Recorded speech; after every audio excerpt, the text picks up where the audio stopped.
Originally, I'm from Gary, Indiana, under my former Moorish subject name,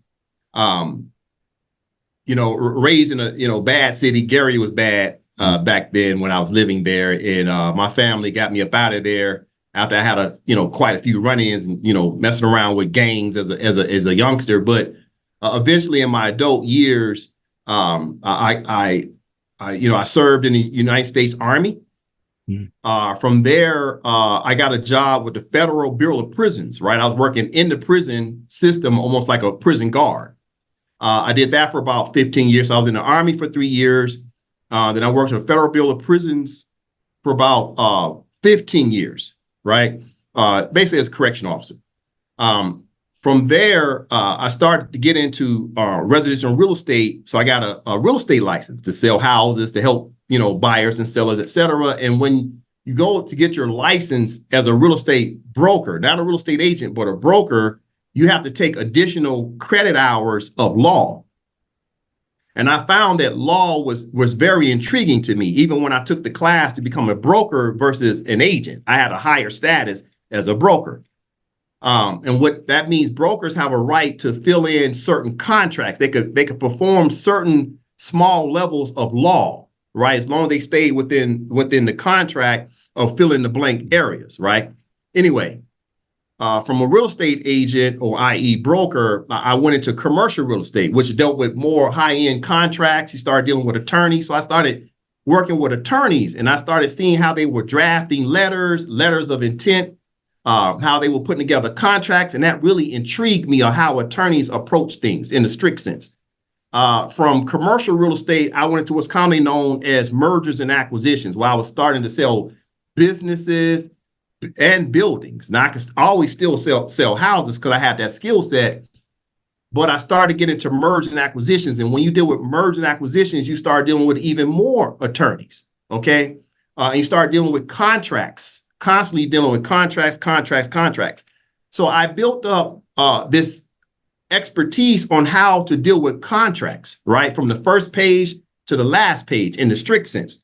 And that really helped me to understand that when I came into the Moorish movement, the Moors kept talking about contracts. I was like, well, I understand contracts, right? So it was my past skill set of constantly building up and understanding more about contract law, which helped me today to be able to deplete my learning curve faster when I started studying international law, because international law is all about contracts. Right? They use this fancy word called treaties. They use a fancy word called resolutions. They use a fancy word called conventions, right? They use a fancy word called international arrangements. But all these words only mean one word: contracts. And if you understand the basic fundamentals of contracts, that means the only thing you have to understand from there is how do you enforce that contract? Well, the first box in contract law was the parties must be known. So for me, starting off in Gary, Indiana, and then eventually moving up the ranks of, working with the federal government, that gave me a lot of knowledge base. See, when you're in the military and then you work for the federal government, it's very streamlined. It's all about systems. It's checkbox, right? It's all about your post orders. Right? It's policies and procedures. The government is all about red tape. It's nothing but bureaucracy. Everything's about red tape. You got to check a bunch of boxes, right? If you don't check those boxes, chances are you're going to get in trouble, right? So this is where I learned systems from. So when I started taking a look at the Moors, I was like, the Moors don't have systems, right? Systems will outproduce your individual efforts. When you have boxes in place, things that have to get done automatically, it helps to keep things organized, right? And this is why they call it an organized dual society. It's organized. Well, I found out the Moors were absolutely unorganized. They had no systems, no processes, right? They had no procedures. They had no laws. They had no government. They had no head of state, no head of government, no head of the legislative branch, no head of judicial branch. They had nothing. So coming from a background of working with the federal government and the capacity of working in, I worked at the Atlanta Penitentiary for years, for like 10 years. Then I worked at a lower level institution in Denver. And so I did that for about 5 years. And everything I learned by working in the prison system was all about systems, right? So that experience, along with then going in to become an entrepreneur, or should I say self-employed, because real estate agents and brokers are self-employed. Then from there, I became an entrepreneur because I opened up my own mergers and acquisitions company. And I started teaching other brokers.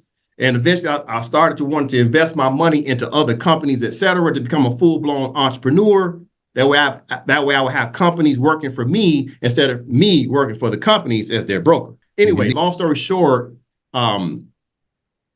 it's just been fascinating for me to study international law, which is very similar to when I was in mergers and acquisitions, because it's just about contracts and you're dealing with attorneys, right? Mm-hmm.